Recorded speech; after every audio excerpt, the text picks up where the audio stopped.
mas, ao mesmo tempo, dentro de uma linha crítica aos protocolos adotados pelo Ministério da Saúde, e protocolos que já foram adotados, inclusive, em governos que eles participaram, especialmente o Dr.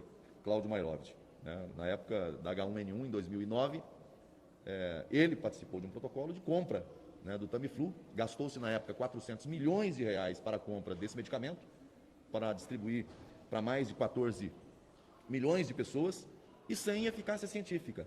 Sem eficácia científica, né? Na época, nós tivemos 53 mil pessoas infectadas pela H1N1, a gripe suína, e adotou-se esse medicamento como o grande fármaco para o enfrentamento, o que depois ficou comprovado que não tinha efeito nenhum, que não funcionava. E o protocolo, na época, era do tratamento precoce, a recomendação do então ministro da pasta na época. Então, assim, naquele momento, valia o protocolo. Nesse momento, qualquer medida adotada, né, pelos médicos parecem estar sendo criminalizadas. Eu acho que, assim, uma coisa é a crítica política, uma coisa é o enfrentamento político, o embate político. Outra coisa é o desrespeito à autonomia dos médicos para administrar aos pacientes, né, o protocolo que ele considera mais adequado, né? Eu acho que ouvir especialistas que pensam diferente é importante, mas ouvir os dois lados. Ninguém é dono da verdade. Ninguém chega aqui e vai dizer, olha, esse aqui a ciência tem uma posição unânime, fechada em relação a isso. Que ciência é essa? Né? Os mesmos que hoje estão condenando, né, o tratamento precoce, que é o tratamento no início da doença, em outro tempo, fez exatamente a mesma coisa. Que coerência é essa? É coerência ou é discurso oportunista político? Eu acho que não é por aí. Eu respeito a opinião técnica, com base em dados técnicos, em dados científicos, mas os brasileiros têm memória. E no passado fizeram exatamente a mesma coisa que hoje se faz diante da Covid-19. Você não tem ainda um medicamento com eficácia comprovada, você ainda não tem estudos randomizados suficientes para poder declarar, olha, esse procedimento é mais adequado, esse medicamento é mais assertivo. O que nós temos hoje são vacinas, né, que estão sendo distribuídas e com um nível de resposta bom, mas medicamento você não tem. Então, eu defendo justamente a autonomia do médico. Eu acho que quem tem que decidir que tipo de protocolo, que tipo de medicamento oferecer para os pacientes, no caso de Covid, é o médico. É quem está lá na clínica médica, é quem está lá na frente da batalha. São eles, os heróis, que nós precisamos respeitar e nesse momento, não criminalizar. Porque o que a gente tem visto ontem, fiquei muito preocupado com a decisão da CPI, porque começa a agir de uma maneira que em afronta à Constituição, em afronta ao devido processo, né, com convocações de pessoas que sequer foram ouvidas na CPI, pessoas que não são investigadas, pessoas que não respondem nenhuma acusação de crime, mas podem ter sua vida devassada em razão de decisão sem fundamento técnico, jurídico adequado.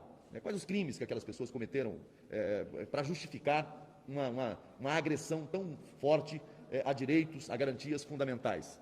Sabe? Você tem outros instrumentos, você tem a possibilidade de tomar o depoimento, a oitiva dessas pessoas como testemunha. Se houver contradição, se houver alguma informação truncada, você pode fazer a chamada checagem, colocar um de frente para o outro, né, para o contraditório, né? E, em último caso, quando você esgota todas as outras vias, aí sim, sendo necessário, você pode pedir a quebra de sigilo, né? Mas, num primeiro momento, pedir a quebra de sigilo de quem não é sequer investigado, acho que é uma medida extrema e muito perigosa. O Parlamento, que é justamente a casa de onde partem as normas, as leis, deveria ser o primeiro a dar exemplo no cumprimento dessas leis, no cumprimento, sobretudo, das garantias constitucionais. Eu não sou contra a quebra de sigilo, eu não sou contra aprofundar nas investigações, é o que eu tenho defendido desde o começo. Mas você não pode fazer da CPI um instrumento para bisbilhotar a vida das pessoas sem que haja uma justa causa, sem que haja uma necessidade imperiosa para isso.